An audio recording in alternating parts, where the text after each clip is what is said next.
आज हामीले UNO, shark, बिमस्टेकको सम्पूर्ण जानकारी लिएर आएका छौँ। योभन्दा बाहिरबाट प्रश्नहरू सोध्ने छैन।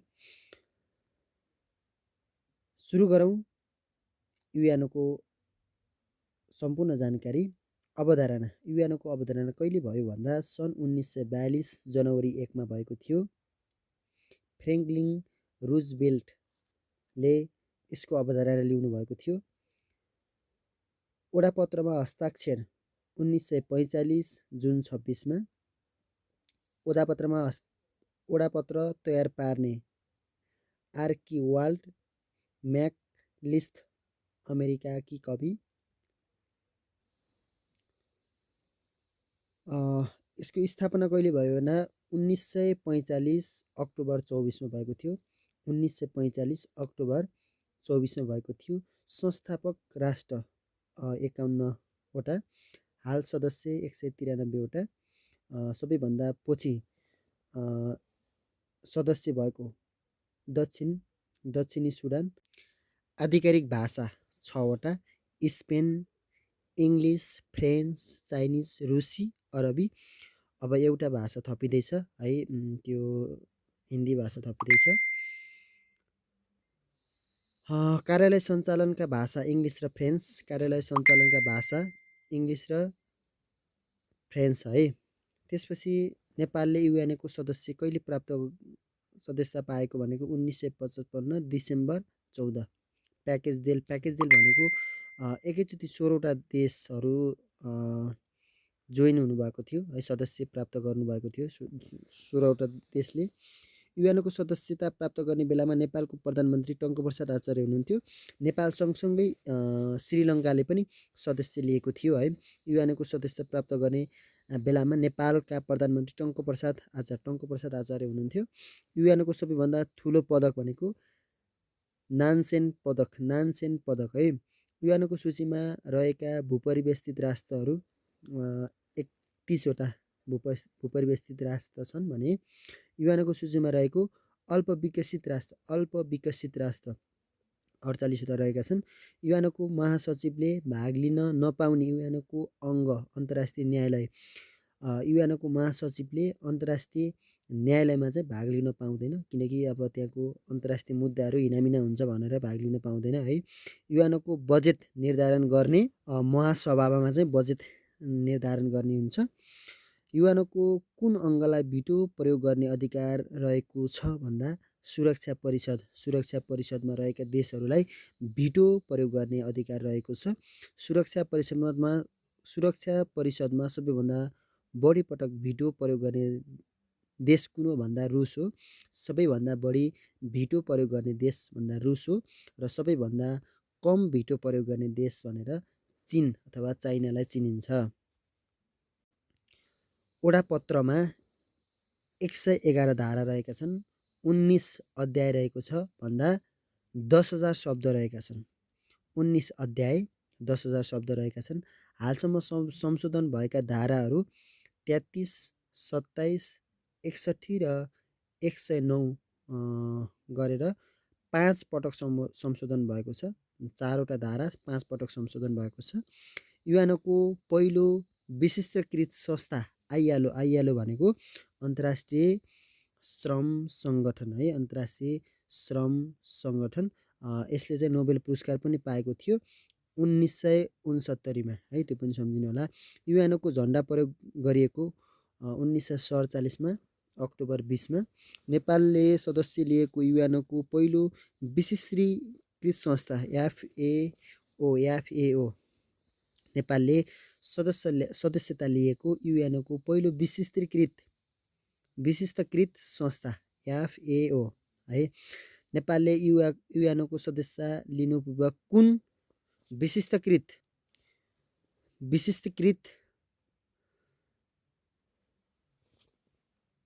संस्थाको सदस्यता लिएको थियो भने एफएओ, युनेस्को, डब्ल्युएचओ। नेपालले सबैभन्दा पहिले सदस्यता प्राप्त गरेको अन्तर्राष्ट्रिय संस्था भनेको कुन हो भन्दा इक्याफे। नेपालले सबैभन्दा पहिला सदस्यता प्राप्त गरेको अन्तर्राष्ट्रिय संस्था भनेको इक्याफे हो। क्याफेको स्थापना भनेको 1947 मार्च 28, अहिले एकदमै डिएक्टिभ छ यो। नेपालले सदस्य 1948मा नोभेम्बर 19मा ल्याएको थियो। युएनको सदस्यता पाउन नेपालले निवेदन दिएको 1939 फेब्रुअरी 13मा यो युएन रञ्जना लिपिमा दिएको थियो। त्यसपछि यो रिजेक्ट भएको थियो है। 1949मा चाहिँ निवेदन दिएको थियो अनि 55मा चाहिँ सदस्य प्राप्त गरेको थियो है 1955मा। युएनको बजेट सन् 2022मा अमेरिका सबैभन्दा बढी बजेट पेश गर्ने चाहिँ अमेरिका हो। अधिकतम खर्च 22%, अमेरिका न्यूनतम खर्च 0.001। हाल 58वटा देशले बेहोरेको छन् है। 58वटा देशले खर्च बेहोरेको छन्। अमेरिकाले 22%, चीनले 15%, जापानले 8%, जर्मनीले 6%, बेलायतले 4%। त्यो भइसक्यो। अब नेपालले सम्झिनु होला, नेपालले 0.010 भन्छ 0.010% चाहिँ नेपालले बेहोर छ। सुरक्षा परिषद धारा 23मा सुरक्षा परिषद संयुक्त राष्ट्र सङ्घको कार्यकारी अङ्ग हो। सुरक्षा परिषदमा जम्मा 15वटा सदस्य हुन्छन्। 15वटा देशहरूको सदस्यता हुन्छ। स्थायी सदस्य 5वटा र अस्थायी सदस्य 10वटा हुन्छन् है। स्थायी सदस्य 5वटा देशले भिटो प्रयोग गर्न पाउँछन्। सूत्र रहेको छ एफसी बार केलोना कोफ्यानु। एफसी भनेको फ्रान्स, त्यसपछि एफ भनेको फ्रान्स, सी भनेको चीन, बी भनेको बार, ए भनेको अमेरिका, अनि त्यसपछि रुस, आर भनेको रुस है। एफसी बार भनेर सम्झिनु होला, एफसी बार। अनि सेलोना कोफ्यानु, सेनुला भनेको कोफ्यानु भन्ने सम्झिनु होला। एफसी बार सम्झिनु होला। फ्रान्स, चीन, बेलायत, अमेरिका, रुस है। स्थायी सदस्यहरू 10वटा रहेका छन्। 2 वर्षका लागि आउँछन् है। हाल युएन सुरक्षा परिषदमा अस्थायी सदस्य राष्ट्रहरू है। कार्यकाल सन् 2021 जनवरीदेखि 22 डिसेम्बरसम्म Bharat, Iceland, Kenya, Mexico, Norway है। त्यसपछि कार्यकाल सन् 2022 जनवरीदेखि 23सम्मको लागि Albania, Brazil, Gabon, Ghana, UAE है। यति रहेका छन्। युएनओका महासचिवहरू सुरुवात 1946 फेब्रुअरी 1 देखि भएको थियो। हाल 9वटासम्म महासचिव भएका छन्। महासचिवको अवधि 5 वर्ष रहेको छ। महासचिवको पदावधि 5 वर्ष रहेको छ। प्रावधान स्थायी राष्ट्रबाट महासचिव बन्न नपाउने, जस्तो 5वटा स्थायी राष्ट्रहरू थिए, 10वटा अस्थायी थिए। स्थायी त्यो 5वटा स्थायी राष्ट्रबाट चाहिँ महासचिव बन्न पाउँदैनन्, अरू राष्ट्रबाट चाहिँ महासचिव बन्न पाउँछन्। सुरुको ट्रिगबेली नर्वेका हुन् भने अहिले 9 राष्ट्र महासचिव कुन हुन् भन्दा एन्टोरियो गुटेरेस पोर्चुगलका हुन्। एन्टेरियो गुटेरस पोर्चुगलका है। अनि 2 नम्बरमा रहेको छ ड्याग ह्यामरसोल्ड भन्ने। उहाँ चाहिँ हवाई जहाजमा दुर्घटना भएर मृत्यु भएको थियो है उहाँको, सम्झिनु होला। युएनओका सदस्य राष्ट्रहरूले बेहोर्ने बजेट निर्धारणको आधारहरू प्रति व्यक्ति आय, आर्थिक विकासको स्थिति, विद्यमान प्राकृतिक सम्पदा, विदेशी मुद्रा आय, आर्जन गर्न सक्ने क्षमता, लगातार 2 पटकसम्म रकम तिर्न नसक्ने राष्ट्रलाई मतदानबाट रोकिन्छ भनेको छ। 2 वर्षसम्म खर्च बेहोर्न सकेन, रकम तिर्न सकेन भने 58वटा देशहरूले खर्च बेहोर्दैछन्। यदि तिनीहरूले 2 पटकसम्म खर्च बेहोर्न सकेन भने तिनीहरूलाई मतदानबाट ती राष्ट्रहरूलाई रोकिन्छ भनेको छ। पहिलो पटक अफ्रिकालाई 1984मा रोक लगाइएको थियो। सदस्य नभए पनि खर्च दिने होलिसी है। संयुक्त राष्ट्रसङ्घ युनिभर्सिटी टोकियो जापानमा छ। संयुक्त राष्ट्रसङ्घको युनिभर्सिटी विश्वविद्यालय कहाँ छ? टोकियोमा छ। सन् 2010मा स्थापना भएको थियो। सार्क सम्बन्धी जानकारी। अवधारणा 1980 मे 2मा जियाउर रहमानले अवधारणा ल्याएका थिए, बङ्गलादेशका राष्ट्रपतिले है। स्थापना 1985 डिसेम्बर 8मा भएको थियो। संस्थापक राष्ट्र 7वटा रहेका छन्। हाल सदस्य राष्ट्र 8वटा रहेको छ। 8औँ राष्ट्र अफगानिस्तान हो। 2007 अप्रिल 3मा चाहिँ यो सदस्य प्राप्त गरेको थियो। प्रधान कार्यालय कहाँ छ? काठमाडौँ, नेपालमा छ। सार्कका अङ्गहरू 5वटा अङ्गहरू रहेका छन्। सार्कका अङ्गहरू 5वटा रहेका छन् है। सार्कका अङ्गहरू 5वटा रहेका छन्। सार्क शिखर सम्मेलन अहिलेसम्म 18औँ पटक भइसकेको छ काठमाडौँमा, जुन सुरुमा बङ्गलादेशमा भएको थियो भने 18औँ पटक नेपालमा भएको थियो। नेपालमा 3, त्यसपछि 11, त्यसपछि 18 गरेर 3 पटकसम्म शिखर सम्मेलन भइसकेको थियो। 18मा चाहिँ 18औँ सम्मेलन चाहिँ नेपालमा भएको थियो, नेपालको काठमाडौँमा। सबैभन्दा इम्पोर्टेन्ट प्रश्न रहेको छ सार्क वर्षहरू है। सार्क वर्षहरूमा 1989मा लागु पदार्थ, 1989मा लागु पदार्थ, 90मा सार्क बालिका वर्ष, 91मा सार्क आवास वर्ष, 92मा सार्क वातावरण वर्ष, 93मा सार्क अपाङ्ग वर्ष, 94मा सार्क युवा वर्ष, 95मा सार्क गरिबी निवारण वर्ष, 96मा सार्क साक्षरता वर्ष, 97मा सार्क सहभागितामूलक वर्ष र 1979मा सार्क जैविक विविधताको वर्ष भनेर वर्षहरू मनाउँदै आइरहेको छ। सार्क वर्षमा सबैभन्दा इम्पोर्टेन्ट वर्ष भनेर 1990 सार्क बालिका वर्ष भनेर चिनिन्छ, त्यो सम्झिनु होला। त्यसै गरी अर्को प्रश्न रहेको छ सार्क सङ्गठनहरू। सार्क कृषि सूचना केन्द्र भनेर बङ्गलादेशमा छ। सार्क कृषि सूचना केन्द्र बङ्गलादेशमा छ। सार्क क्षयरोग केन्द्र भक्तपुर नेपालमा रहेको छ। सार्क ऊर्जा केन्द्र पाकिस्तानमा रहेको छ। सार्क ऊर्जा पाकिस्तानमा। सार्क सांस्कृतिक केन्द्र भनेर श्रीलङ्कामा रहेको छ भने सार्क विपद प्रकोप केन्द्र भारतमा रहेको छ। क्षेत्रफलमा सार्क राष्ट्रहरू सबैभन्दा ठुलो भारत छ, त्यसपछि पाकिस्तान, त्यसपछि अफगानिस्तान, त्यसपछि नेपाल, त्यसपछि बङ्गलादेश, त्यसपछि श्रीलङ्का, त्यसपछि भुटान, त्यसपछि मालदिप्स। नेपाल 4औँ नम्बरमा पर्छ। क्षेत्रफलको आधारमा सार्क राष्ट्रहरूमा नेपाल 4औँ अथवा 4औँ नम्बरमा पर्दछ। क्षेत्रफलको आधारमा नेपाल 4औँ देश हो क्षेत्रफलको आधारमा सार्क राष्ट्रहरूमा है।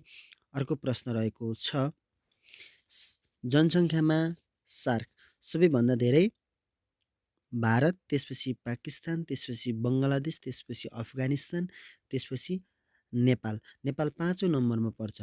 जनसङ्ख्याको आधारमा 5औँ नम्बरमा अनि क्षेत्रफलको आधारमा 4औँ नम्बरमा पर्छ। सबैभन्दा कम मालदिप्समा छ, उता पनि मालदिप्समा छ। जनसङ्ख्याको आधारमा पनि मालदिप्स, क्षेत्रफलको आधारमा पनि मालदिप्स रहेको छ। त्यसै गरी दूरीको हिसाबले सबैभन्दा नेपालको नेपालदेखि सबैभन्दा नजिक रहेको सार्क राष्ट्र थिम्पू हो। थिम्पू जुन 400 किलोमिटर रहेको छ। त्यसपछि ढाकामा 620 किलोमिटर रहेको छ। न्यू दिल्ली 790 किलोमिटर रहेको छ। इस्लामाबाद 1100 किलोमिटर रहेको छ। काबुल 1710 किलोमिटर रहेको छ। कोलम्बोमा 2320 किलोमिटर रहेको छ। मालेमा 2760 किलोमिटर रहेको छ। सबैभन्दा कम थिम्पूमा 400 किलोमिटर रहेको छ। नेक्स्ट, संयुक्त राष्ट्रसङ्घमा सार्क राष्ट्रहरू प्रवेश।